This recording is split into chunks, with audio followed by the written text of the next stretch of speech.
اب ہم ذکر شروع کرتے ہیں آدم علیہ السلام کا۔ اللہ تعالیٰ فرماتے ہیں، اور میں نے جنوں اور انسانوں کو اپنی عبادت کے لیے پیدا کیا ہے۔ اللہ تعالیٰ نے ہمارے باپ کو کیوں پیدا فرمایا، ہمیں کیوں پیدا فرمایا؟ تاکہ ہم اس کی عبادت کریں، اگرچہ وہ عبادت کا محتاج نہیں، وہ تو بے نیاز ہے، البتہ ہم اس کے محتاج ہیں۔ اس کے اسماء بہترین اور حسین ہیں، وہ عالی شان صفات کا مالک ہے۔ اس نے اپنے ناموں کے آثار ظاہر کرنے کے لیے مخلوق کو پیدا فرمایا، رحمت کے آثار، قدرت کے آثار، جبر اور طاقت کے آثار اور حکمت کے آثار ظاہر کرنے کے لیے مخلوقات کو پیدا فرمایا، ورنہ وہ کسی چیز کا محتاج نہیں۔ آدم علیہ السلام کی تخلیق سے پہلے ہی اس بارے میں اللہ تعالیٰ کا فرشتوں سے مکالمہ ہوا۔ اللہ تعالیٰ نے فرمایا، اور جب تیرے رب نے فرشتوں سے کہا میں زمین میں ایک خلیفہ بنانے والا ہوں۔ خلیفہ سے مراد ہے نائب، اور یہ کہ اس کی نسل میں سے ہر ایک دوسرے کا خلیفہ ہوگا، جبکہ سیدنا ابو بکر صدیق رضی اللہ عنہ نبی اکرم صلی اللہ علیہ وسلم کے خلیفہ ہوئے۔ سو اللہ نے ایک خلیفہ بنانے کا ارادہ فرمایا جو زمین میں حکومت کرے اور اس کو آباد کرے۔ چنانچہ اللہ تعالیٰ نے فرمایا، اللہ تعالیٰ نے تمہیں زمین سے پیدا کیا اور اسی نے اس زمین میں تمہیں بسایا ہے۔ اللہ تعالیٰ کا ارادہ ہوا کہ زمین کو آباد کروائے، جبکہ جن اس قابل نہیں تھے، کیونکہ ان میں اس قدر عقل و دانش نہیں تھی کہ زمین کو پر رونق اور سرسبز و شاداب رکھ سکیں۔ علماء جنات کے بارے میں کہتے ہیں ان کا سب سے بڑا عقل مند جن انسانوں کے 10 سالہ بچے کے برابر عقل رکھتا ہے، اس لیے زمین کو آباد کرنے کی صلاحیت اللہ تعالیٰ نے انسان کو بخشی۔ اللہ نے انسان کو بہترین ڈھانچے اور حسین ترین شکل و صورت سے نوازا، پھر اپنی روح اس میں پھونکی۔ فرشتوں نے اس سے سوال کیا، ایسی مخلوق کو کیوں پیدا کرتا ہے جو زمین میں فساد کرے اور خون بہائے؟ اور ہم تیری تسبیح، حمد اور پاکیزگی بیان کرتے ہیں۔ اس کے جواب میں اللہ نے فرمایا، جو میں جانتا ہوں تم نہیں جانتے۔ دراصل فرشتوں نے کسی طرح معلوم کر لیا تھا کہ آدم کی اولاد زمین میں فساد کرے گی، خون ریزی کرے گی، لیکن انہوں نے یہ بات اعتراض کے طور پر نہیں کہی تھی، کیونکہ ایسا اعتراض تو گناہ ہے، اور فرشتے پلک جھپکنے کے برابر اللہ کی معصیت اور نافرمانی نہیں کرتے، بلکہ وہ تو نہایت معزز عبادت گزار ہیں، کسی بات میں اللہ پر پیش دستی اور سبقت نہیں کرتے اور اس کے حکم پر عمل کرتے ہیں۔ اللہ کے حکم کی نافرمانی نہیں کرتے، بلکہ جو حکم دیا جائے بجا لاتے ہیں۔ اس لیے فرشتوں کا یہ پوچھنا وضاحت طلبی کے لیے تھا، وہ تو انسان کے پیدا کرنے کی وجہ پوچھ رہے تھے۔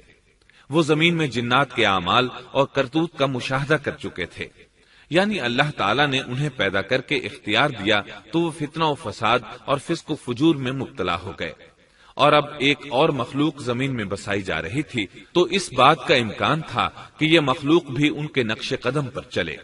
اس لیے فرشتوں نے تعجب اور حیرت کی بنا پر یہ سوال کیا تھا، اور پوچھنے کا مقصد یہ تھا کہ کیا یہ بھی جنوں کی طرح ہوں گے؟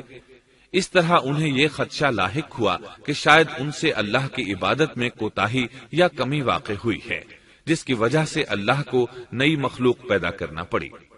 اس لیے ان کی بات میں یہ بھی تھا کہ ہم تیری حمد اور ثنا بیان کرتے ہیں۔ بہرحال ان کے سوال کے دو مقصد تھے، کیا یہ جنوں کی طرح فساد کرنے والی قوم ہے؟ کیا ہم سے تیری عبادت میں کوتاہی ہوئی ہے؟ اس پر اللہ تعالیٰ نے فرمایا، جو میں جانتا ہوں وہ تم نہیں جانتے۔ اس موقع پر فرشتوں کے ذہنوں میں ایک اور بات بھی آئی، وہ آپس میں کہنے لگے کہ اللہ تعالیٰ جو بھی مخلوق پیدا کرے گا وہ ہم سے زیادہ معزز اور عالم نہیں ہو سکتی۔ یعنی جب فرشتوں نے باقی مخلوقات کا جائزہ لیا، مثلا آسمان، زمین، پہاڑ، جن، چوپایوں وغیرہ کا، تو انہوں نے سوچا یہ ہم سے زیادہ مرتبے والی نہیں ہے، لہذا یہ مخلوق بھی پیدا ہو رہی ہے تو یہ ہم سے زیادہ مرتبہ نہیں رکھتی۔ یہ ہمارا خاص مقام ہے کہ اللہ کی تسبیح میں مصروف ہیں، کفر سے محفوظ ہیں، ہر حکم بجا لاتے ہیں، اللہ کے تمام احکامات پورے کرتے ہیں، آسمان اور زمین میں اس کا حکم نافذ کرتے ہیں، اور اللہ کے نزدیک ہم سب سے زیادہ شرف والے ہیں۔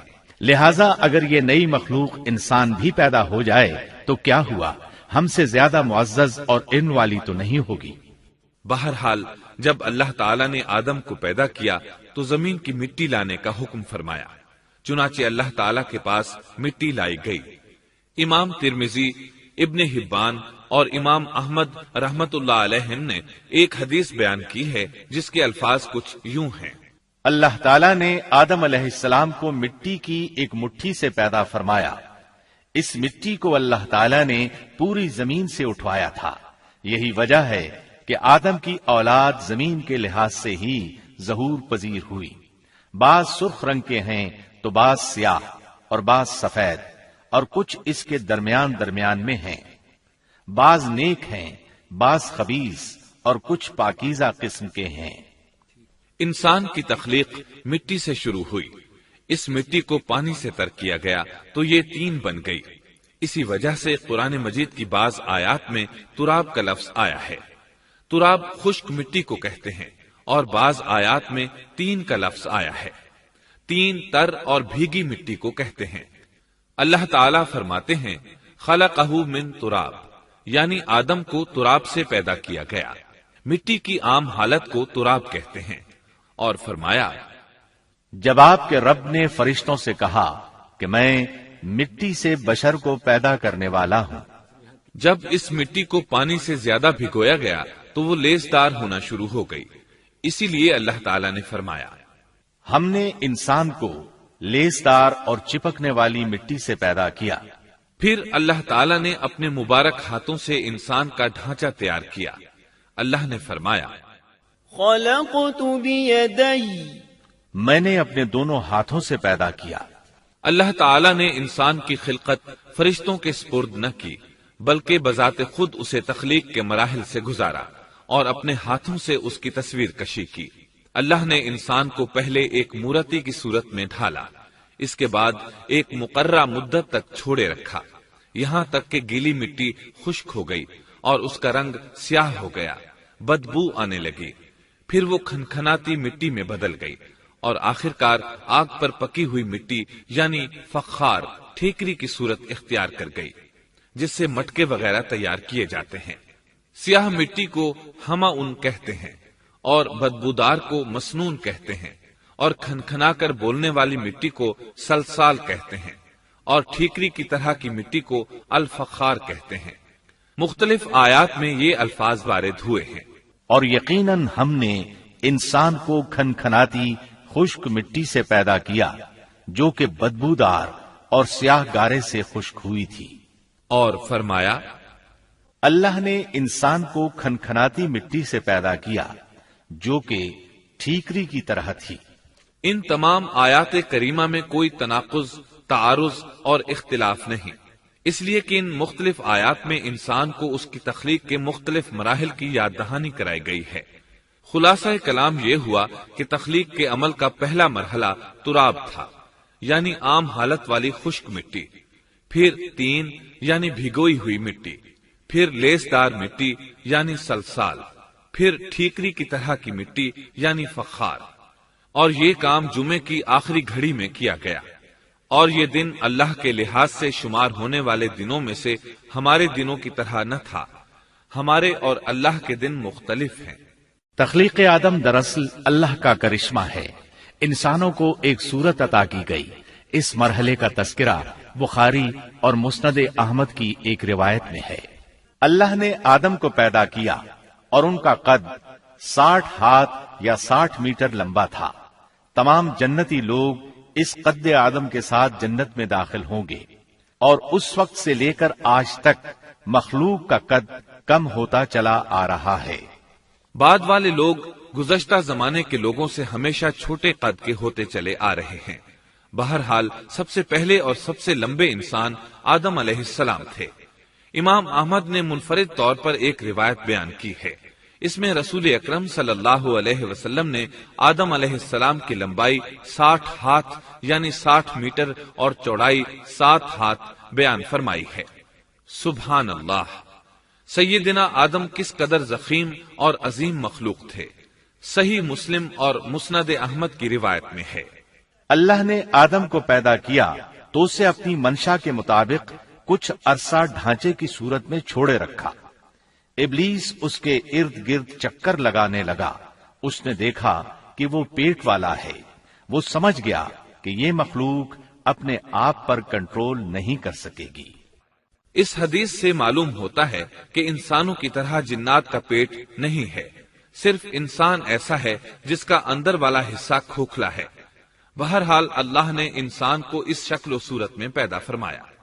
احادیث مبارکہ میں آدم علیہ السلام اور ابلیس ملعون کا قصہ تفصیل سے بھی موجود ہے اور مختصر بھی۔ مثلا تفسیر تبری میں سیدنا عبداللہ بن عباس رضی اللہ عنہما سے روایت ہے، اللہ تعالیٰ نے آدم علیہ السلام کی مٹی کا حکم دیا، مٹی لائی گئی۔ اللہ تعالیٰ نے آدم علیہ السلام کو لیسدار اور بدبودار سیاہ مٹی سے پیدا فرمایا، اور یہ کام اللہ نے اپنے مبارک ہاتھوں سے کیا۔ آدم 40 راتیں مجسمے کی صورت میں پڑے رہے، جسم موجود تھا لیکن روح نہیں تھی۔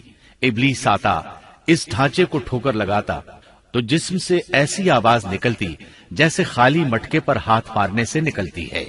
اسی لیے اللہ نے بھی فرمایا ہے کہ وہ کھنکھناتی مٹی سے پیدا کیے گئے۔ آدم علیہ السلام میں روح ڈالنے سے پہلے ایک مرتبہ فرشتوں کا ان کے پاس سے گزر ہوا تو وہ کچھ گھبرا سے گئے۔ ابلیس کو تو بہت زیادہ گھبراہٹ کا سامنا کرنا پڑا۔ وہ گزرتے ہوئے ٹھوکر مارتا اور کہتا، تجھے کسی خاص مقصد کے لیے پیدا کیا گیا ہے۔ یہ کہہ کر وہ آدم کے منہ میں داخل ہو جاتا اور کمر کے راستے باہر آ جاتا اور فرشتوں سے مخاطب ہو کر کہتا، اس سے گھبرانے کی کوئی ضرورت نہیں۔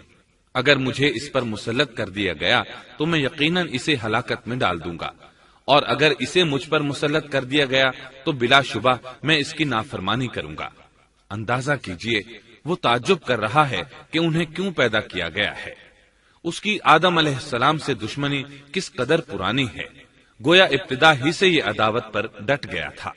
بہرحال اللہ نے آدم میں روح پھونکی۔ اس مضمون کو قرآن مجید میں جا بجا ذکر کیا گیا ہے۔ اللہ تعالیٰ فرماتے ہیں، جب میں اس کو ٹھیک ٹھاک کر لوں اور اس میں اپنی روح پھونک دوں تو تم سب اس کے سامنے سجدے میں گر پڑنا۔ ایک اور جگہ فرمایا، اللہ تعالیٰ کے نزدیک عیسیٰ علیہ السلام کی مثال ہو بہو آدم علیہ السلام کی مثال ہے۔ اللہ نے انہیں مٹی سے بنا کر کہا، ہو جا، وہ ہو گئے۔ اللہ نے آدم علیہ السلام کو مٹی سے پیدا کیا، اپنے ہاتھوں سے بنایا، پھر اس میں روح پھونکی۔ اس کا مفصل بیان احادیث میں موجود ہے۔ جب ان میں روح پھونکی گئی اور ابتدا میں روح جیسے ہی سر کے اندر داخل ہوئی، آدم علیہ السلام کو چھینک آ گئی۔ فرشتوں نے آدم علیہ السلام سے کہا، الحمدللہ کہیے۔ انہوں نے کہہ دیا۔ اللہ کی اس تعریف کے جواب میں اللہ تعالی نے فرمایا، رحمک ربک، یعنی تجھ پر تیرا رب رحم فرمائے۔ سبحان اللہ، اللہ ذوالجلال والاکرام نے آدم علیہ السلام میں روح مکمل ہونے سے پہلے ہی انہیں اپنی رحمت سے سرفراز فرما دیا۔ بہرحال جب روح ان کی آنکھوں میں داخل ہوئی اور انہوں نے جنت کے پھلوں کو دیکھا تو ان میں غور و فکر کرنے لگے۔ جب روح پیٹ میں داخل ہوئی تو کھانے کی طلب محسوس ہوئی۔ ابھی روح ٹانگوں تک پہنچی نہیں اور کھانے کی خواہش پہلے ہی محسوس ہونے لگی۔ اس جلد بازی اور عجلت کی وجہ سے اللہ تعالی نے فرمایا، انسان جلد باز مخلوق ہے۔ جب آدم علیہ السلام کو پیدا کر دیا گیا تو اللہ تعالیٰ نے ان کی پشت پر ہاتھ پھیرا۔ ہاتھ پھیرتے ہی ان کی پشت سے قیامت تک پیدا ہونے والے انسان باہر نکل آئے۔ آدم کی تمام اولاد ان کے سامنے ظاہر ہو گئی، اور یہ بات نہایت وضاحت اور صراحت کے ساتھ قرآن مجید اور احادیث مبارکہ میں موجود ہے۔ مسلم بن یسار رحمت اللہ علیہ بیان کرتے ہیں کہ سیدنا عمر بن خطاب رضی اللہ عنہ سے کسی نے اس آیت کریمہ کے بارے میں پوچھا، اور جب آپ کے رب نے اولاد آدم کی پشت سے ان کی اولاد کو نکالا اور ان سے انہی کے بارے میں اقرار لیا کہ کیا میں تمہارا رب نہیں، سب نے جواب دیا، ہاں کیوں نہیں، ہم سب گواہ بنتے ہیں، تاکہ تم لوگ قیامت کے روز یوں نہ کہو ہم تو اس سے محض بے خبر تھے، یا یوں کہو کہ پہلے پہلے شرک تو ہمارے بڑوں نے کیا اور ہم ان کے بعد ان کی نسل میں ہوئے، لہذا کیا تو ان غلط راہ والوں کے فعل پر ہمیں ہلاکت میں ڈالے گا؟ سیدنا عمر رضی اللہ عنہ نے اس شخص کے سوال کے جواب میں فرمایا، میں نے سنا ہے کہ رسول اللہ صلی اللہ علیہ وسلم فرما رہے تھے، اللہ نے آدم علیہ السلام کو پیدا کیا، پھر اپنے دائیں ہاتھ کو اس کی پشت پر پھیرا اور اس سے نسل انسانی کو باہر نکالا اور ان کی طرف اشارہ کر کے فرمایا، میں نے انہیں جنت کے لیے پیدا کیا ہے اور یہ جنت والوں کے اعمال کریں گے۔ پھر اپنے ہاتھ کو دوبارہ آدم علیہ السلام کی پشت پر پھیرا اور اس سے نسل انسانی کو باہر نکالا اور ان کی طرف اشارہ کر کے فرمایا، میں نے انہیں آگ کے لیے پیدا کیا ہے اور یہ آگ والوں کے اعمال کریں گے۔ اس پر ایک شخص نے نبی اکرم صلی اللہ علیہ وسلم سے سوال کیا، اے اللہ کے رسول صلی اللہ علیہ وسلم، تو پھر ہمارے اعمال کس حساب میں شمار ہوں گے؟ آپ نے جواب میں فرمایا، اللہ تعالیٰ جب کسی بندے کو جنت کے لیے پیدا کرتا ہے تو اس سے جنت والوں کے کام کرواتا ہے، حتیٰ کہ جنت والے اعمال میں سے ہی کسی عمل پر اس کا موت سے سامنا ہوتا ہے، اس وجہ سے اللہ اسے جنت میں داخل کرتا ہے، اور جب اللہ کسی بندے کو آگ کے لیے پیدا کرتا ہے تو اسے آگ والے اعمال پر لگا دیتا ہے، یہاں تک کہ وہ آگ والے اعمال میں سے کسی عمل پر مرتا ہے، اس کی وجہ سے اللہ اسے آگ میں داخل کر دیتا ہے۔ ہر شخص کے لیے اس کام میں آسانی پیدا کر دی جاتی ہے جس کے لیے وہ پیدا کیا گیا ہے۔ لیکن یہ بات ذہن میں ہر وقت موجود رہنی چاہیے کہ اللہ نے انسان کو اختیار دے رکھا ہے کہ وہ اپنی عقل اور فکر کی روشنی میں اللہ کے احکامات پر عمل پیرا ہو کر خود کو جنتی بنا لے، یا عقل کا درست استعمال نہ کرتے ہوئے شیطان کا پٹا گلے میں ڈال لے اور جہنم میں جگہ بنا لے۔ یہ تو اللہ نے انسان کو اختیار دے رکھا ہے، اس کی مرضی کہ جنت والے اعمال کرے یا جہنم والے۔ ہر انسان میں دونوں طرف جانے کی طاقت اور صلاحیت موجود ہے۔ اللہ نے انسان کو مجبور نہیں بنایا، البتہ ہر انسان کو جو بھی رویہ اختیار کرنا تھا اللہ کو اس کا علم تھا، اور اس کا علم برحق ہے، قطعی ہے، اس میں کوئی غلطی نہیں ہو سکتی، اس لیے اس نے اپنے علم کے مطابق تقدیر لکھ دی۔ اب ہم جو کچھ کرتے ہیں تقدیر سے مجبور ہو کر نہیں کرتے، بلکہ اپنے اختیار سے کرتے ہیں، اور چونکہ تقدیر بھی اللہ کے حکم سے لکھی گئی اس لیے اس میں بھی کوئی خطا واقع نہیں ہوتی۔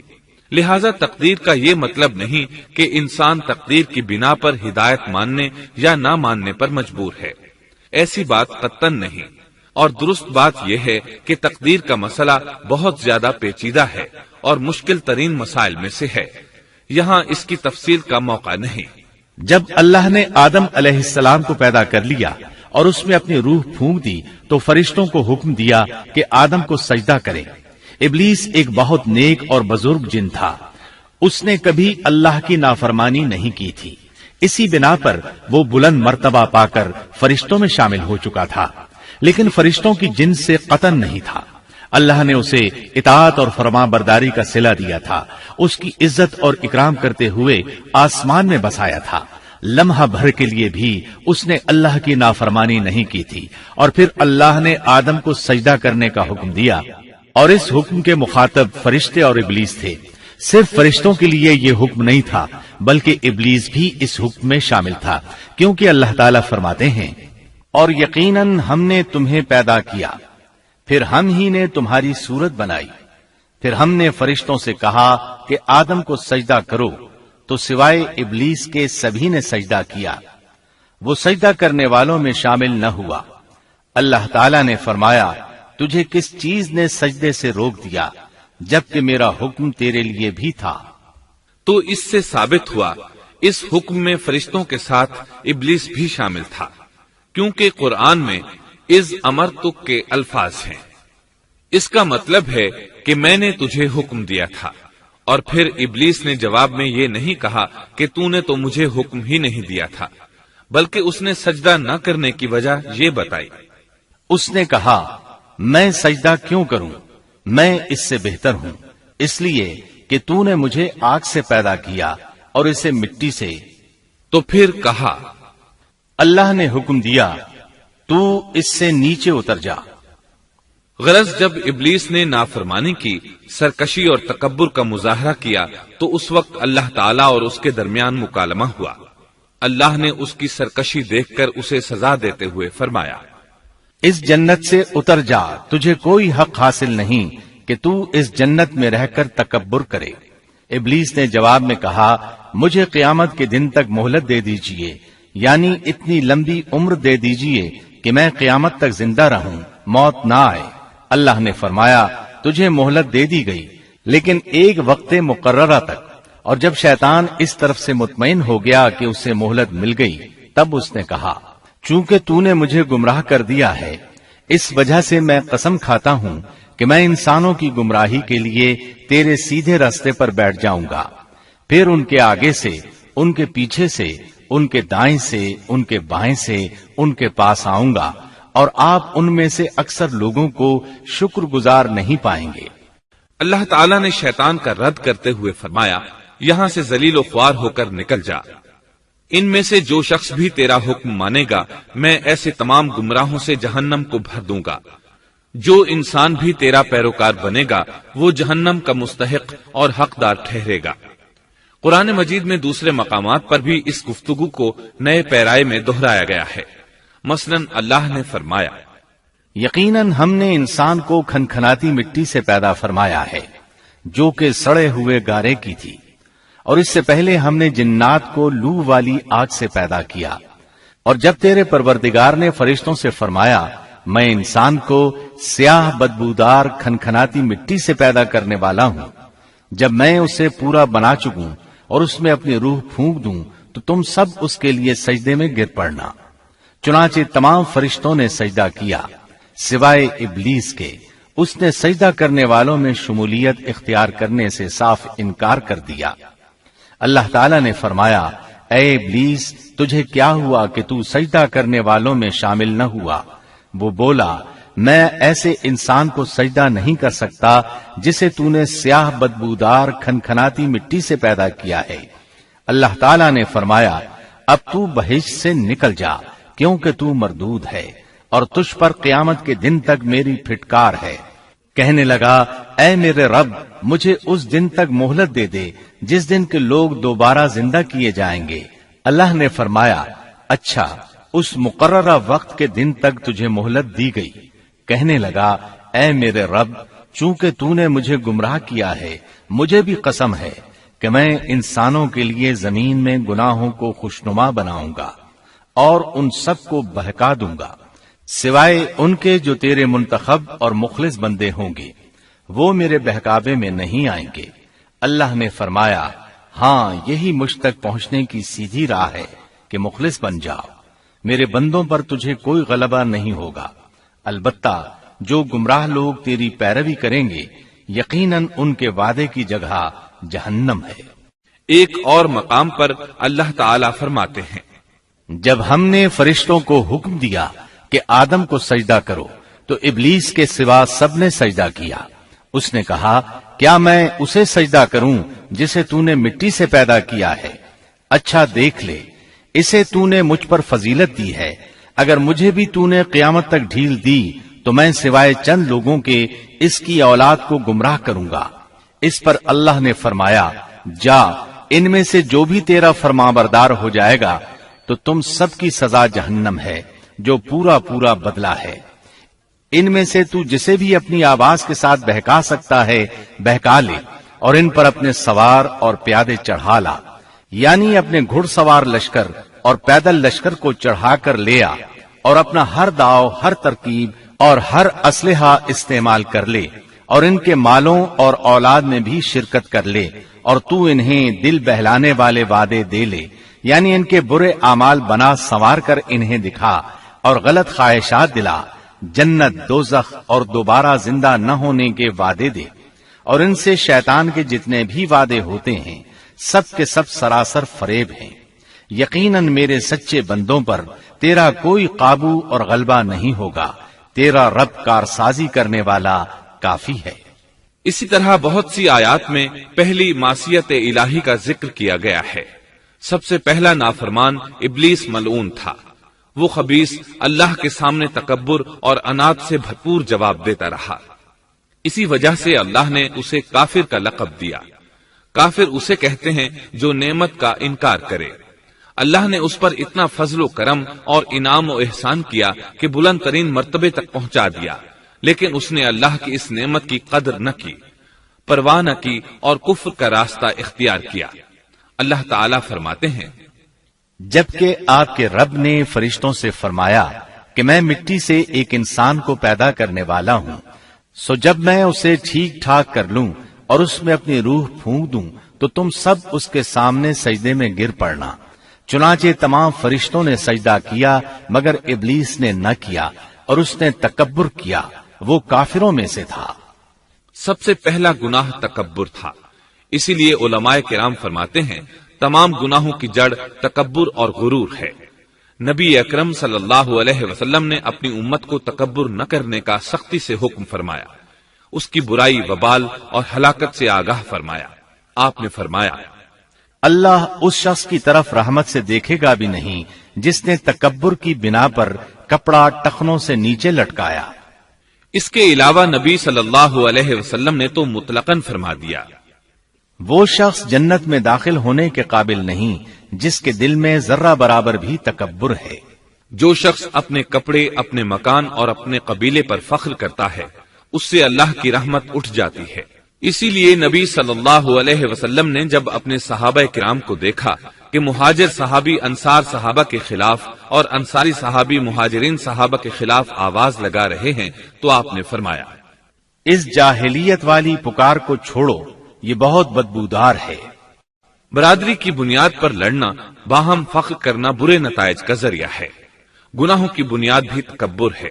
اس لیے ہر مومن کو چاہیے کہ اپنے نوکر، خادم، ملازم یا کسی بھی مسکین پر کبھی بھی فخر و غرور کا اظہار نہ کرے، کیونکہ یہی اللہ کی سب سے پہلی نافرمانی وجود میں آئی تھی۔ تکبر کا یہ ذکر ضمناً آ گیا۔ ہم پھر اپنے موضوع کی طرف لوٹتے ہیں۔ اللہ نے آدم علیہ السلام کو پیدا کیا اور انہیں عالم بنا کر ہی تخلیق کیا، یعنی جب وہ پیدا ہوئے تو جاہل نہیں تھے۔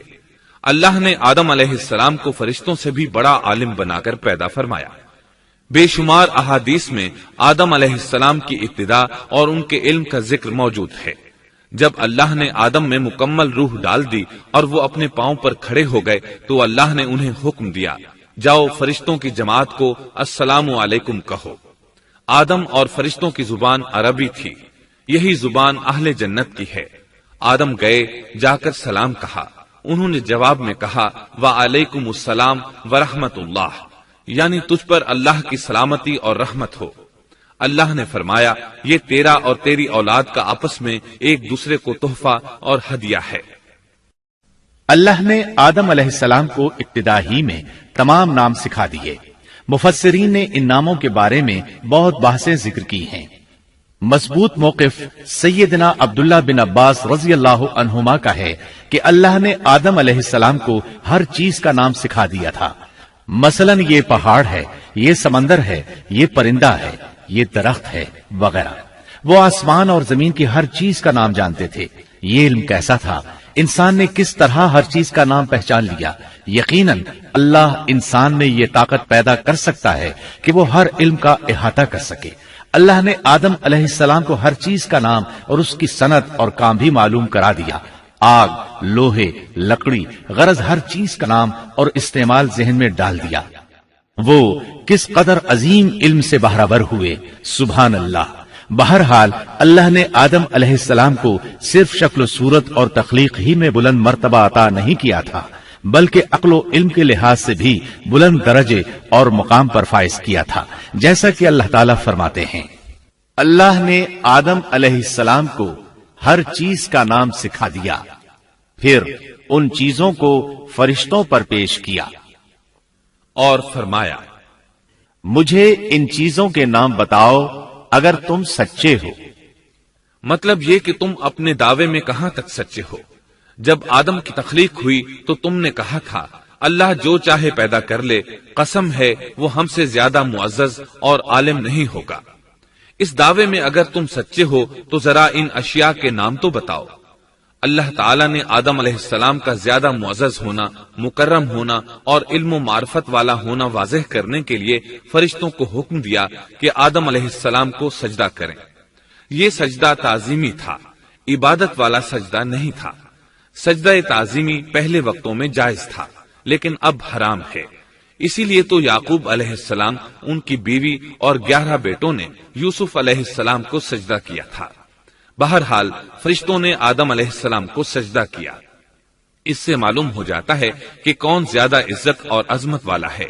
یقیناً آدم علیہ السلام زیادہ شرف اور منزلت کے حقدار ٹھہرے۔ جب اللہ تعالیٰ نے ان کی عزت، تکریم اور تعظیم ثابت فرما دی، تب علم و معرفت میں ان کی برتری ثابت کرنے کے لیے فرمایا، اگر تم اپنے قول میں سچے ہو تو ان چیزوں کے نام بتاؤ۔ تب فرشتوں نے کہا، فرشتے کہنے لگے، اے اللہ تو پاک ہے، ہمیں تو صرف اتنا ہی علم ہے جتنا تو نے ہمیں سکھا رکھا ہے، مکمل حکمت و علم والا تو ہی ہے۔ اللہ تعالیٰ نے آدم علیہ السلام سے فرمایا، اے آدم تم ان فرشتوں کو ان چیزوں کے نام بتاؤ۔ آدم ہر چیز کا نام بتانے لگے، کسی جگہ بھی انہوں نے غلطی نہیں کی۔ جب انہوں نے فرشتوں کو تمام چیزوں کے نام بتا دیے تو اللہ تعالیٰ نے فرشتوں کو مخاطب کر کے کہا، کیا میں نے تمہیں پہلے ہی نہیں کہہ دیا تھا کہ زمین اور آسمان کا غیب میں ہی جانتا ہوں، اور میرے علم میں ہے جو تم ظاہر کر رہے ہو اور جو چھپا رہے ہو۔ یہاں ذہن میں سوال ابھرتا ہے کہ فرشتے کیا چھپا رہے تھے؟ وہ راز والی بات یہی تھی کہ اللہ ہم سے زیادہ معزز اور عالم مخلوق پیدا نہیں کرے گا۔ واضح رہے، ہم آپ کو صرف واقعات ہی نہیں سنا رہے، صرف سیرت اور تاریخ ہی بیان نہیں کر رہے، بلکہ قرآن بھی پڑھ پڑھ کر سنا رہے ہیں۔ اور قرآن کو اس وقت تک سمجھنا محال ہے جب تک کہ ان واقعات کی تفصیل موجود نہ ہو۔ خیر، اس کے بعد اللہ تعالیٰ نے اما حوا کو پیدا فرمایا۔ انہیں آدم علیہ السلام کے فوراً بعد پیدا نہیں فرمایا، بلکہ آدم علیہ السلام نے کافی عرصہ جنت میں تنہا بسر کیا، اور حدیث میں ہے کہ وہ وحشت محسوس کرتے تھے، تنہائی کو شدت سے محسوس کرنے لگے تھے۔ آخر کار ایک روز جب وہ سو رہے تھے تو اللہ تعالیٰ نے ان کی بائیں پسلی سے اما حوا علیہ السلام کو پیدا فرمایا اور آدم علیہ السلام کا ہم سفر بنا دیا۔ اللہ فرماتے ہیں، اے لوگو اپنے اس پروردگار سے ڈر جاؤ جس نے تم سب کو ایک ہی جان سے پیدا کر ڈالا، اور اس جان یعنی آدم علیہ السلام سے ان کی بیوی کو پیدا کیا۔ آدم علیہ السلام کے وجود ہی سے حوا کا وجود بنایا گیا، وہ کوئی الگ مخلوق نہیں تھی۔ جب آدم علیہ السلام بیدار ہوئے تو انہوں نے اپنے قریب ایک عورت کو بیٹھے دیکھا۔ پوچھنے لگے، تم کون ہو؟ حوا علیہ السلام نے کہا، عورت۔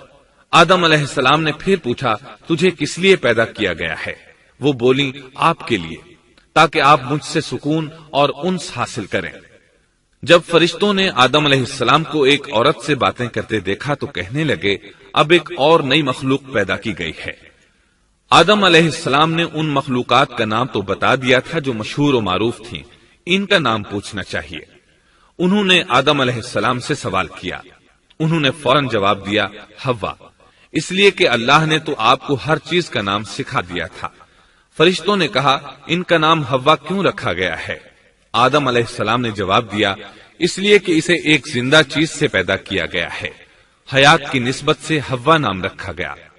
مسلم شریف میں ہے، سیدنا ابو ہریرہ رضی اللہ عنہ روایت کرتے ہیں کہ رسول اللہ صلی اللہ علیہ وسلم نے فرمایا، جو شخص اللہ اور آخرت کے دن پر ایمان رکھتا ہے، جب وہ کسی معاملے کے لیے حاضر ہو تو بھلائی والی بات کرے یا خاموش رہے، اور عورتوں کے بارے میں بھلائی کی وصیت حاصل کر لو، یعنی ان کے ساتھ اچھا سلوک کرو، کیونکہ عورت پسلی سے پیدا کی گئی ہے، اور پسلی میں زیادہ ٹیڑھا حصہ اوپر والا حصہ ہوتا ہے۔ اگر تم اس کو سیدھا کرنا چاہو گے تو توڑ ڈالو گے، اور اگر اس کو چھوڑ دو گے تو وہ اسی طرح ہمیشہ ٹیڑھی رہے گی۔ عورتوں کے بارے میں بھلائی کی وصیت حاصل کر لو۔ مطلب یہ کہ اسی حالت میں گزر بسر کرو، عورتوں کے بارے میں بھلائی کی وصیت حاصل کر لو۔ اس حدیث کا مطلب یہ ہے کہ عورتوں پر جبر کر کے زبردستی ان کی طبیعت کو بدلا نہیں جا سکتا، اور عورت ذات کو نہایت نرمی اور پیار سے رکھو۔ ان کی طبیعتوں میں ٹیڑھا پن ہے، وہ کبھی جذبات سے مغلوب ہو جاتی ہے اور عقل کھو بیٹھتی ہے۔ اگر کوئی اسے سیدھا کرنا چاہے تو اس سے لا تعلقی، دوری اور طلاق کی نوبت آ جائے گی۔ اگر اسے چھوڑ دو گے تو ٹیڑھا پن برقرار رہے گا۔ مرد کو بہت حوصلے سے اس صورتحال کو سنبھالنا چاہیے۔ احادیث میں سیدنا ابراہیم علیہ السلام کی زوجہ سیدہ سارہ علیہ السلام کا قصہ موجود ہے۔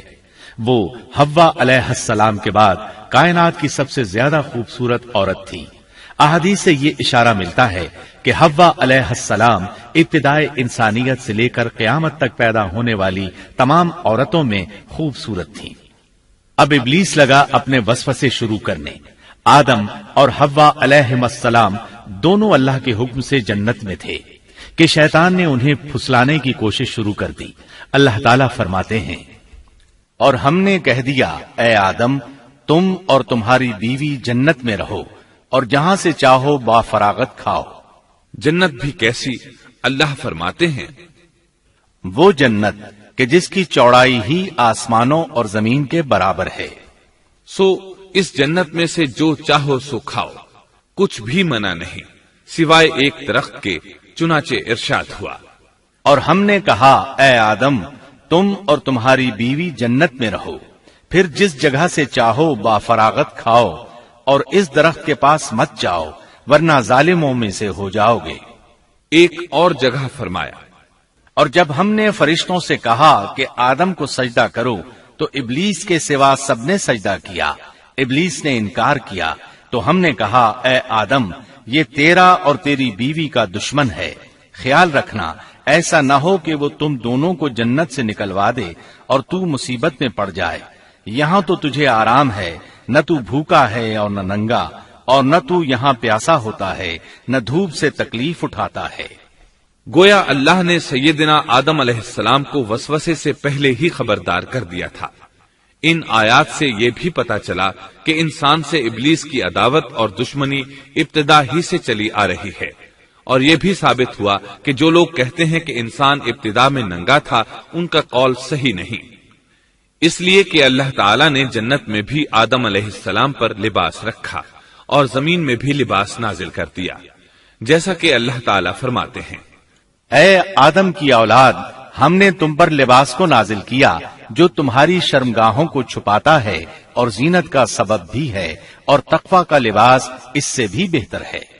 لہذا آدم ابتدا میں ننگے نہیں تھے، انہیں تو ننگے پن کا علم ہی نہیں تھا، نہ ہی ان کی بیوی کو برہنہ ہونے کا علم تھا۔ اللہ نے آدم علیہ السلام کو کامل نعمتوں سے نوازا، بھوک نہ پیاس، یہاں تک کہ پیاس کے اسباب سے بھی محفوظ، نہ گرمی اور نہ دھوپ، پھر بے انتہا حسن و جمال، مشقت نہ تکلیف، بدبختی نہ بدقسمتی۔ آدم اور حوا علیہ السلام کے دلوں میں وسوسہ ڈالنے کے بارے میں بھی قرآن نے روشنی ڈالی ہے۔ پھر شیطان نے ان دونوں کے دلوں میں وسوسہ ڈالا۔ یہ وسوسہ اس نے ان دونوں کو طمع دلانے کی صورت میں پورا کیا، اور یہ طمع دلائی کہ اس درخت کو کھانے سے ہمیشگی اور بقا ملتی ہے اور کبھی نہ ختم ہونے والی بادشاہت حاصل ہوتی ہے، اور اس وسوسے کا مقصد یہ تھا تاکہ ان کا پردہ بدن جو ایک دوسرے سے پوشیدہ تھا دونوں کے روبرو بے پردہ کر دے۔ ان کی شرمگاہوں کو ننگا کرنے کے لیے اس نے ایسا کیا۔ وہ دونوں کپڑے میں ملبوس تھے، ستر ڈھانپ رکھا تھا۔ جب انہوں نے اس درخت سے کھایا تو لباس نیچے گر گیا، دونوں برہنہ ہو گئے۔ یہی شیطان چاہتا تھا کہ انہیں برہنہ کر دے، اللہ کی نافرمانی پر اکسائے۔ ارشاد ہوتا ہے، شیطان نے انہیں وسوسہ ڈالا، کہنے لگا اے آدم کیا میں تجھے دائمی زندگی کا درخت اور وہ بادشاہت نہ بتلا دوں جو کبھی پرانی نہ ہو؟ جب تم اس درخت سے کھاؤ گے تو ہمیشہ زندہ رہنے والے بن جاؤ گے اور زبردست بادشاہت حاصل کر لو گے۔ اس نے یہ تمنا بھی دلائی۔ تمہارے رب نے تم دونوں کو اس درخت سے اس لیے منع کیا ہے کہ تم دونوں فرشتے نہ بن جاؤ یا ہمیشہ زندہ رہنے والے نہ بن جاؤ۔ یعنی تم اس درخت سے کھا لو گے تو فرشتے بن جاؤ گے اور ہمیشہ قائم دائم رہو گے۔ پھر وہ وسوسہ ڈالتے ہوئے جھوٹی قسمیں کھانے لگا، جیسا کہ ارشاد ہوتا ہے، اور ان دونوں کے روبرو قسمیں کھانے لگا کہ یقین آ جائے میں آپ کا خیر خواہ ہوں۔ اللہ کی قسم کھانے لگا اور اس وقت سے جھوٹی قسموں کی ابتدا ہوئی۔ اس نے ان دونوں کو فریب دے کر بہکا لیا، جیسا کہ فرمایا فَدَلَّاهُمَا بِغُرُورٍ، یعنی دھوکے سے انہیں پھسلایا، حالانکہ انہیں کسی چیز کی کمی نہیں تھی۔ بھلا وہاں کیا محتاجی ہو سکتی تھی؟ جنت میں سکون سے زندگی بسر کر رہے تھے۔ جنت سے بڑھ کر کیا چاہیے؟ ہمیشہ کے لیے جنت مل چکی تھی۔ اللہ تعالیٰ فرماتے ہیں، ان دونوں نے جب درخت کو چکھا، دونوں کا پردہ بدن ایک دوسرے کے روبرو کھل گیا، دونوں اپنے بدنوں پر درختوں کے پتے جوڑ جوڑ کر رکھنے لگے۔ کپڑے اترنے پر دونوں کو حیا آئی، اس لیے کہ انسان کی فطرت میں برہنہ ہونے کی ناپسندیدگی شامل ہے۔ برہنہ ہو گئے تو کوئی لباس نہیں تھا، اس لیے درختوں کے پتے جوڑ کر جسم ڈھانپنے لگے۔ حدیث میں آیا ہے، آدم بھاگنے لگے تو اللہ نے پکارا، آدم مجھ سے بھاگتے ہو؟ آدم بولے، اللہ میں شرم کی بنا پر بھاگ رہا ہوں، اور اس وجہ سے کہ تیرے سامنے برہنہ کیسے رہوں، پھر یہ کہ نافرمانی کا ارتکاب بھی کر چکا ہوں۔ یہاں ایک سوال پیدا ہوتا ہے، دونوں میں سے پہلے کھانے والا کون تھا؟ اس بارے میں راجح قول یہ ہے کہ وہ حوا علیہ السلام تھی۔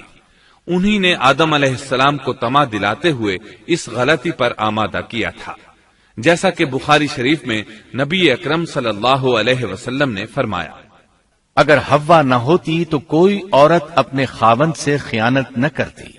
حوا علیہ السلام نے انہیں غلطی میں مبتلا کیا تھا۔ اگر حوا علیہ السلام نہ ہوتی تو آدم بھی خیانت میں مبتلا نہ ہوتے اور نہ معصیت میں مبتلا ہوتے۔ تب اللہ نے انہیں پکارا، کیا میں نے تم دونوں کو اس درخت سے نہیں روکا تھا، اور کیا یہ نہیں کہا تھا کہ شیطان تمہارا کھلا دشمن ہے؟ اب توجہ طلب بات یہ ہے کہ اس موقع پر دونوں نے کیا طرز عمل اختیار کیا۔ کیا وہ دونوں اپنی معصیت پر بضد رہے اور تکبر کرنے لگے، جیسا کہ ابلیس نے سجدہ کرنے سے انکار کیا تھا اور پھر لگا تھا اپنی معصیت پر اصرار کرنے، یا ان دونوں نے توبہ کر لی؟ جی ہاں، دونوں نے توبہ کر لی، جیسا کہ قرآن مجید میں آتا ہے، دونوں نے کہا، اے ہمارے رب، ہم نے اپنا بڑا نقصان کیا، اور اگر تو ہماری مغفرت نہ کرے گا اور ہم پر رحم نہ کرے گا تو واقعی ہم خسارہ پانے والوں میں سے ہو جائیں گے۔ اس قصے میں ایک سوال یہ ذہن میں پیدا ہوتا ہے کہ جب سیدنا آدم علیہ السلام کو ابلیس نے سجدہ نہ کیا تو اللہ تعالیٰ نے اسے مردود بنا کر جنت سے نکال دیا، پھر وہ سیدنا آدم علیہ السلام کو اس درخت کے قریب کس طرح لے گیا جبکہ وہ جنت سے باہر ہو چکا تھا؟ قرآن کریم میں اس بارے میں یہ الفاظ آئے ہیں، پھر شیطان نے ان کے دلوں میں وسوسہ ڈالا۔ یہ وسوسہ اس نے کیسے ڈالا جبکہ وہ جنت سے نکالا جا چکا تھا؟ مفسرین نے اس کے جواب میں لکھا ہے کہ اس نے جنت سے باہر رہ کر یہ وسوسہ ڈالا تھا، جیسے آج کل تار اور بغیر تار کے آواز کو دور دراز علاقوں تک پہنچایا جا سکتا ہے، ایسے ہی شیطان نے اپنی طاقت سے یہ وسوسہ ان کے دلوں تک پہنچایا۔ لگے ہاتھوں ابلیس کی حقیقت بھی سن لیں۔ ابلیس کے لفظی معنی انتہائی مایوس کے ہیں۔ یہ راندہ درگاہ ہونے کے بعد ہمیشہ ہمیشہ کے لیے اللہ کی رحمت سے مایوس ہو گیا تھا، اس لیے اسے یہ لقب ملا، ورنہ روایات کی روح سے اس کا اصل نام عزازیل تھا۔ پہلے یہ جنات میں سے تھا، اپنے رب تعالی کی اطاعت سے نکل کر ابلیس ہوا۔ اس کا علم ناقص تھا، مزاج ناپاک تھا، وہ غرور اور تکبر میں مبتلا ہو گیا تھا۔ یہاں یہ بات بھی ذہن نشین کر لیں کہ انبیاء خطا اور گناہ سے پاک ہوتے ہیں، ان پر اللہ تعالی کی مستقل حفاظت اور نگرانی قائم رہتی ہے۔ اگرچہ انبیاء بھی انسان ہوتے ہیں اور تمام انسانی تقاضے انہیں لاحق ہوتے ہیں، لیکن ان کے عمل اور ارادے میں کسی قسم کی بدی اور شر کا عمل دخل قطعاً نہیں ہوتا۔ ان کا ہر قول اور عمل بلکہ ہر حرکت اور سکون کی حالت بھی انسانیت کے لیے بہترین نمونہ ہوتے ہیں۔ البتہ بشر ہونے کی وجہ سے بھول کا امکان ہوتا ہے، تاہم بھول ہو جانے کی صورت میں انہیں فوراً ہی خبردار کر دیا جاتا ہے۔ بھول ہو جانا بشری طبیعت کا خاصہ ہے۔ اللہ تعالیٰ نے ہر انسان کی فطرت میں یہ چیز رکھی ہے۔ انبیاء سے بھول چوک ہو جانے میں بھی اللہ تعالیٰ کی کئی ایک حکمتیں پوشیدہ ہیں۔ مثلا بہت سی قومیں اپنے نبیوں کے معجزات دیکھ کر ان میں ربوبیت کی صفات کی قائل ہو گئی، یہاں تک کہ بعض قوموں نے اپنے نبیوں کو اللہ یا اللہ کا بیٹا بھی جانا۔ جب انبیاء سے بھول اور لغزشیں ہوئیں تب گویا لوگوں پر یہ واضح کیا گیا کہ یہ الہ نہیں ہے۔ الہ ہوتے تو کس طرح ان سے بھول ہو سکتی تھی۔ اس سے یہ بتانا بھی مقصد تھا کہ انبیاء انسان ہی ہوتے ہیں، کوئی ماورائی مخلوق نہیں ہوتے۔ سیدنا آدم علیہ السلام کے واقعے پر غور کرنے سے یہ حقیقت مزید واضح ہو جاتی ہے کہ سیدنا آدم علیہ السلام کی یہ لغزش گناہ نہیں تھی۔ ممنوع درخت کا پھل کھاتے ہی سیدنا آدم علیہ السلام اور اماں حوا کا لباس اتر گیا تھا۔ اللہ کا حکم ہوا، قال اهبطوا، جنت سے اتر جاؤ، تم آپس میں ایک دوسرے کے دشمن ہوگے اور تمہارے واسطے زمین میں رہنے کی جگہ ہے اور ایک وقت تک نفع حاصل کرنا ہے۔ فرمایا تم وہیں زندگی بسر کرو گے اور وہیں مرو گے اور وہیں سے دوبارہ نکالے جاؤ گے۔ قرآن مجید کے دیگر مقامات میں بھی اس قصے کی تفصیل موجود ہے۔ مثلاً فرمایا، اور اس سے قبل ہم نے آدم سے ایک عہد لیا تھا مگر وہ بھول گئے اور ہم نے ان میں کوئی عزم نہیں پایا۔ اللہ تعالی فرماتے ہیں، اور جب ہم نے فرشتوں سے کہا آدم کو سجدہ کرو تو ابلیس کے سوا سب نے سجدہ کیا، اس نے صاف انکار کر دیا۔ تو ہم نے کہا اے آدم، یہ تیرا اور تیری بیوی کا دشمن ہے، خیال رکھنا ایسا نہ ہو وہ تم دونوں کو جنت سے نکلوا دے اور تو مصیبت میں پڑ جائے۔ یہاں تو تجھے یہ آرام ہے کہ نہ تو بھوکا ہوتا ہے اور نہ ننگا، اور نہ تو یہاں پیاسا ہوتا ہے اور نہ دھوپ سے تکلیف اٹھاتا ہے۔ لیکن شیطان نے اسے وسوسے میں ڈال دیا، کہنے لگا میں آپ کو دائمی زندگی کے درخت اور وہ بادشاہت بتلاؤں جو کبھی پرانی نہ ہو۔ چنانچہ ان دونوں نے اس درخت سے کھایا، پس ان کے ستر کھل گئے اور وہ بہشت کے پتے اپنے اوپر چپکانے لگے۔ آدم نے اپنے رب کی نافرمانی کی، پس بہک گیا۔ پھر اس کے رب نے نوازا، اس کی طرف توجہ فرمائی اور اس کی رہنمائی کی۔ حکم ہوا تم دونوں یہاں سے اتر جاؤ، تم آپس میں ایک دوسرے کے دشمن ہو۔ اب تمہارے پاس جب کبھی میری طرف سے ہدایت پہنچے تو جو میری ہدایت کی پیروی کرے نہ تو وہ بہکے گا نہ تکلیف میں پڑے گا، ہاں جو میری یاد سے روگردانی کرے گا اس کی زندگی تنگی میں رہے گی اور بروز قیامت ہم اسے اندھا کر کے اٹھائیں گے۔ آدم علیہ السلام زمین پر اترے اور اپنے رب سے توبہ کے کلمات سیکھ لیے۔ وہ کلمات یہ ہیں، ربنا ظلمنا أنفسنا وإن لم تغفر لنا وترحمنا لنكونن من الخاسرين۔ اے ہمارے رب، ہم نے اپنا نقصان کیا اور اگر تو نے ہم پر مغفرت و رحمت نہ فرمائی تو ہم خسارہ اٹھانے والوں میں سے ہو جائیں گے۔ آدم علیہ السلام زمین پر اترے اور ان کے ساتھ حوا علیہ السلام بھی اتری اور ان کے ساتھ ہی ابلیس کو بھی اتارا گیا۔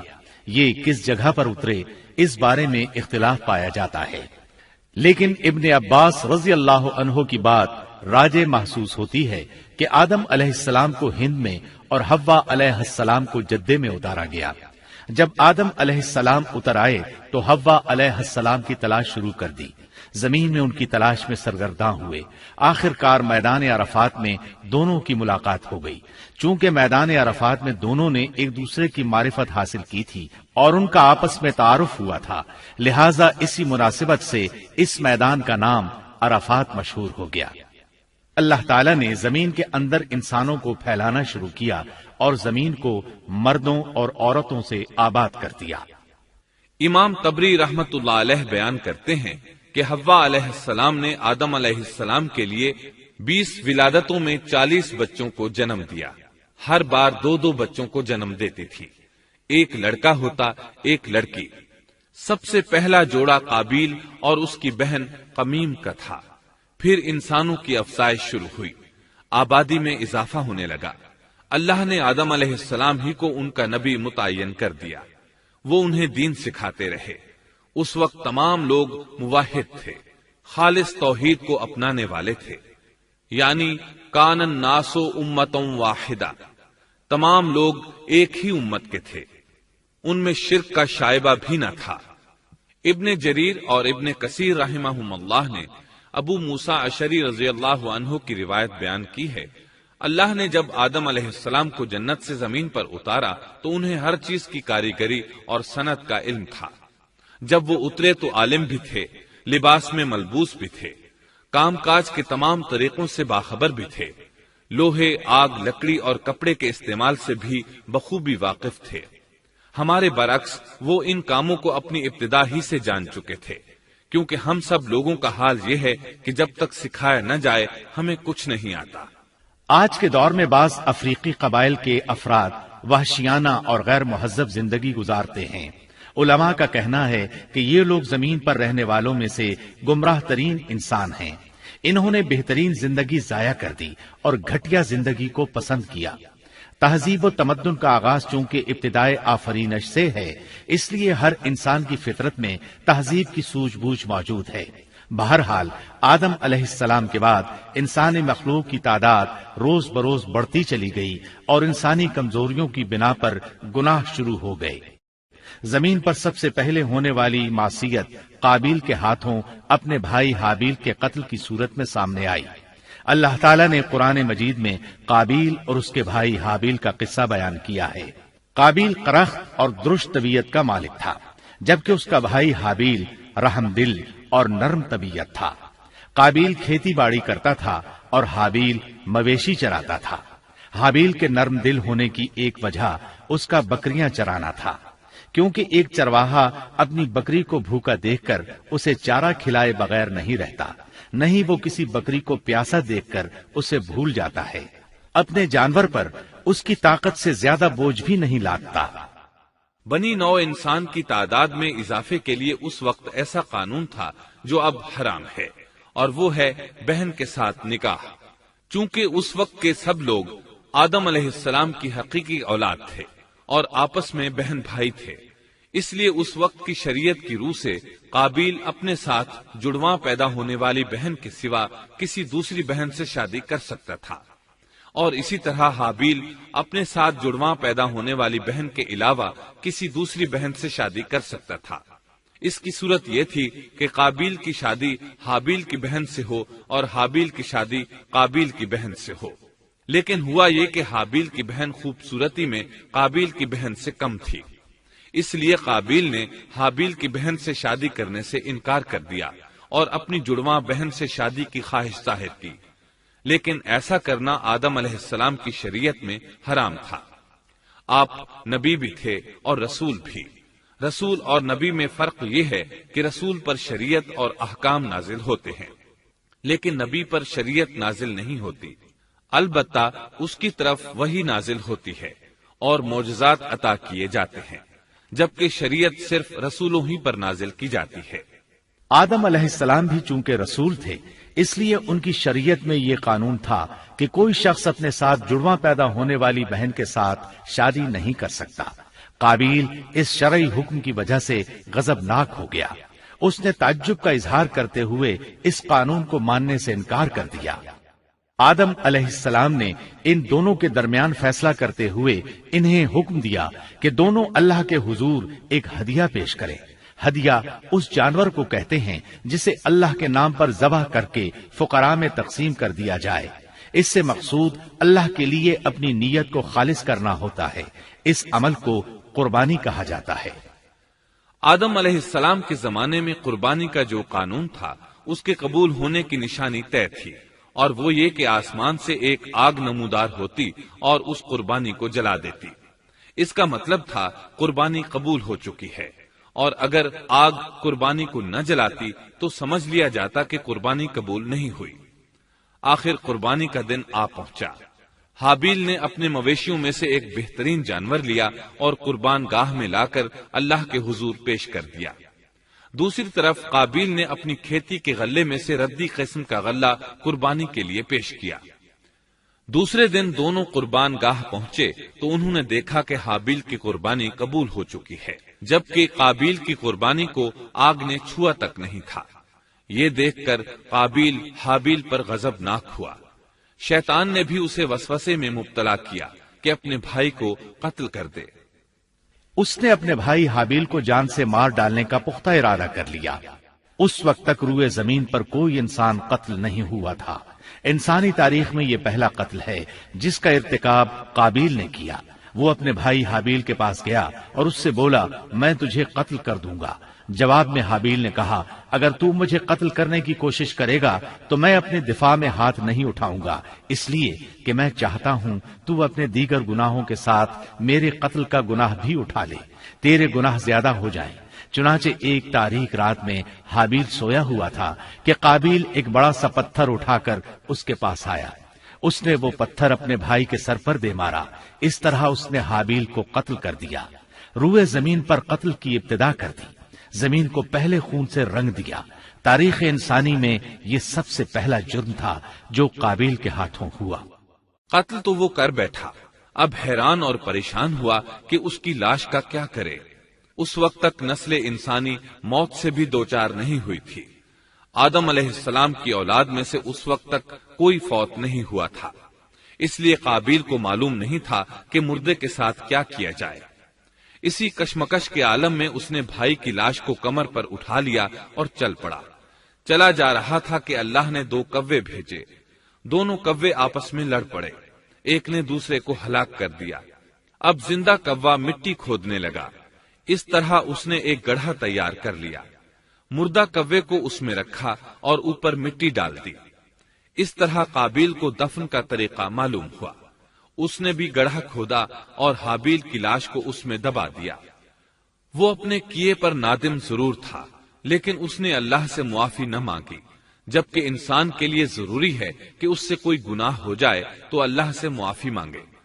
قابیل اور حابیل کے درمیان جو مکالمہ ہوا، اللہ تعالیٰ نے اس کا ذکر سورہ مائدہ آیت 27 تا 29 میں کیا ہے۔ اللہ فرماتے ہیں، آدم علیہ السلام کے دونوں بیٹوں کا کھرا کھرا حال بھی انہیں سنا دو۔ ان دونوں نے ایک نذرانہ پیش کیا، ان میں سے ایک کی نذر تو قبول ہو گئی اور دوسرے کی قبول نہ ہوئی تو وہ کہنے لگا، میں تجھے مار ہی ڈالوں گا۔ اس نے کہا، اللہ تقوی والوں ہی کا عمل قبول کرتا ہے، گو تو میرے قتل کے لیے دسترازی کرے، لیکن میں تیرے قتل کے لیے ہرگز اپنا ہاتھ نہیں بڑھاؤں گا۔ میں تو اللہ تعالی پروردگار عالم سے خوف کھاتا ہوں۔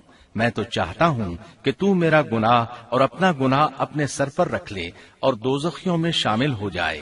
ظالموں کا یہی بدلہ ہے۔ اس کا مطلب یہ تھا کہ تیرے اور گناہوں کے ساتھ میرے قتل کا گناہ بھی تیرے ذمہ لگے اور تو ظالموں میں سے ہو جائے۔ حابیل کے قتل کے بعد قابیل پر جو گزری اس کا ذکر اللہ نے سورہ مائدہ آیت 30 اور 31 میں کیا ہے۔ پس اسے اس کے نفس نے اپنے بھائی کے قتل پر آمادہ کر دیا اور اس نے اسے قتل کر ڈالا، اس سے وہ نقصان والوں میں سے ہو گیا۔ پھر اللہ تعالیٰ نے ایک کوے کو بھیجا جو زمین کھود رہا تھا تاکہ اسے دکھائے کہ وہ کس طرح اپنے بھائی کی ناش کو چھپا سکتا ہے۔ وہ کہنے لگا، ہائے افسوس، کیا میں ایسا کرنے سے بھی گیا گزرا ہو گیا کہ اس کوے کی طرح اپنے بھائی کی لاش کو دفنا دیتا۔ پھر تو بڑا ہی پشیمان اور شرمندہ ہوا۔ امام احمد، ترمذی اور ابو داود نے سیدنا سعد بن ابی وقاص رضی اللہ عنہ سے روایت کی ہے کہ انہوں نے سیدنا عثمان رضی اللہ عنہ کی شہادت کے فتنے کے وقت فرمایا، میں گواہی دیتا ہوں کہ رسول اکرم صلی اللہ علیہ وسلم نے فرمایا تھا، ایک بہت بڑا فتنہ رونما ہوگا، اس میں بیٹھنے والا کھڑے ہونے والے سے بہتر ہوگا اور کھڑا ہونے والا چلنے والے سے بہتر ہوگا اور چلنے والا دوڑنے والے سے بہتر ہوگا۔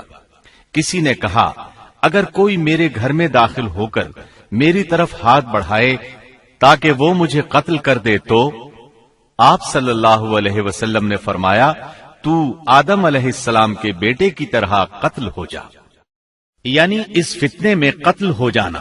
حابیل کی سنت پر عمل کرتے ہوئے خود ہاتھ نہ اٹھانا، قاتل کہلانے کی بجائے مقتول ہونے کو پسند کرنا۔ اسی طرح مسند احمد کی ایک روایت میں ہے، رسول اللہ صلی اللہ علیہ وسلم نے فرمایا، دنیا میں جب بھی کوئی ظلم سے قتل ہوتا ہے تو اس کا گناہ آدم علیہ السلام کے پہلے بیٹے قابیل کی گردن پر ضرور ہوتا ہے، اس لیے کہ وہ پہلا شخص ہے جس نے ظالمانہ قتل کی ابتدا کی اور یہ ناپاک طریقہ جاری کیا۔ اس حدیث سے اس جرم کی نوعیت کا بخوبی اندازہ ہوتا ہے کہ اللہ تعالیٰ نے اس کو صرف ایک قتل قرار نہیں دیا بلکہ اس کو ایک گھناؤنی حرکت قرار دیا۔ قیامت تک آنے والے لوگ جو اس گناہ کے مرتکب ہوں گے ان کا کچھ گناہ قابیل کے حساب میں ڈالا جائے گا۔ حابیل کو قتل کرنے کے بعد قابیل نے اپنی بیوی کو ساتھ لیا اور دور دراز نرم زمین کے پاس جا کر رہائش پذیر ہو گیا اور آدم علیہ السلام کے سامنے تک نہ ہوا۔ آدم علیہ السلام پہاڑوں کے قریب ایک بستی میں رہ رہے تھے، یہ ان سے بہت دور جا بسا تھا۔ اس طرح قابیل کا آدم علیہ السلام سے رابطہ بالکل ختم ہو گیا اور اس سے ایک نئی نسل کی ابتدا ہوئی۔ فحاشی اور اریانی کو ان کے ہاں عروج حاصل تھا۔ عبادت یہ لوگ اگرچہ اللہ ہی کی کرتے تھے لیکن آدم علیہ السلام کی شریعت کے خلاف بے حیائی کے دل دادا تھے۔ تقوی کی قلت، احکام الہی کی نافرمانی اور فحاشی کا فروغ ان کے شب و روز کا معمول تھا۔ اس کے بعد لوگ دو گروہوں میں تقسیم ہو گئے، شریر اور برے لوگ قابیل کے ساتھ مل گئے اور آدم علیہ السلام کے دیگر بیٹے اور نیک لوگ آدم علیہ السلام کے ساتھ مل گئے۔ آدم علیہ السلام 960 سال زندہ رہے۔ ان کی کل عمر تو 1000 سال تھی لیکن 40 سال کم کر دی گئی۔ سیدنا ابو ہریرہ رضی اللہ عنہ بیان کرتے ہیں کہ رسول اللہ صلی اللہ علیہ وسلم نے فرمایا، جب اللہ نے آدم علیہ السلام کو پیدا فرمایا تو ان کی پیٹھ پر ہاتھ پھیرا، اس طرح قیامت تک جتنے انسان پیدا ہونے والے تھے ان کی روحیں وجود میں آ گئیں۔ پھر ہر انسان کی آنکھوں کے درمیان ایک نور رکھ کر آدم علیہ السلام کے سامنے پیش کیا۔ انہوں نے پوچھا، یا اللہ یہ کون ہے؟ اللہ نے فرمایا، یہ تیری اولاد ہے۔ ان میں سے ایک کی پیشانی کی چمک آدم علیہ السلام کو بہت اچھی لگی۔ انہوں نے پوچھا، یا اللہ یہ کون ہے؟ جواب ملا، یہ تیری اولاد میں سے بہت دور جا کر ہیں، ان کا نام داؤد ہے۔ پوچھا، ان کی عمر کتنی ہے؟ فرمایا 60 سال۔ آدم علیہ السلام کہنے لگے، یا اللہ 40 سال میری عمر میں سے ان کی عمر میں شامل کر دے۔ اس سلسلے میں دوسری روایت یوں آئی ہے، جب آدم علیہ السلام کی روح قبض کرنے کے لیے فرشتہ آیا تو وہ کہنے لگے، میری عمر میں تو ابھی 40 سال باقی ہیں۔ اس وقت ان کی عمر 960 سال تھی۔ انبیاء اپنی عمر سے واقف ہوتے ہیں۔ فرشتے نے کہا، کیا آپ کو یاد نہیں آپ نے اپنی عمر کے 40 سال اپنی اولاد داؤد کو ہبہ کر دیے تھے؟ رسول اللہ صلی اللہ علیہ وسلم نے فرمایا، چونکہ آدم علیہ السلام نے انکار کیا تو ان کی اولاد بھی انکار کی عادی ہے۔ آدم علیہ السلام خود بھول گئے، ان کی اولاد بھی بھولتی ہے۔ آدم علیہ السلام نے خطا کی، ان کی اولاد بھی خطا کرتی ہے۔ حابیل کے قتل کے بعد اللہ تعالیٰ نے آدم اور حوا علیہ السلام کو اس کا نعم البدل عطا کیا۔ اس کا نام انہوں نے شیس رکھا۔ شیس کا مطلب ہے اللہ کا دیا ہوا تحفہ۔ حابیل کے قتل پر آدم اور حوا علیہ السلام دونوں بہت غمگین ہوئے، اس لیے اللہ نے بدلے میں انہیں شیس علیہ السلام عطا فرمائے۔ سیدنا ابو ذر غفاری رضی اللہ عنہ سے مروی ایک صحیح حدیث میں ہے کہ رسول اللہ صلی اللہ علیہ وسلم نے فرمایا، اللہ تعالیٰ نے 104 صحیفے نازل فرمائے، ان میں سے 50 صحیفے شیس علیہ السلام پر نازل ہوئے۔ ان صحیفوں میں ایسے قوانین، اصول اور ضابطے تھے جن سے انسانیت کی زندگی منظم ہوتی ہے۔ شیس علیہ السلام نے آدم علیہ السلام سے علم حاصل کیا، لیکن آدم علیہ السلام کا تمام علم وہ حاصل نہ کر سکے، اس لیے کہ آدم علیہ السلام نے بالمشافہہ اللہ تعالی سے علم حاصل کیا تھا اور بہت سی اشیاء کا علم اللہ تعالی نے انہیں سکھا دیا تھا، اس لیے وہ تمام علماء سے بڑھ کر عالم تھے۔ شیس علیہ السلام نے آدم علیہ السلام سے علوم سیکھ کر لوگوں کو سکھائے۔ لوگوں نے ان سے مختلف علوم، فنون اور پیشے سیکھے۔ انہیں شہروں میں رہنے سہنے کے بارے میں تعلیم دی۔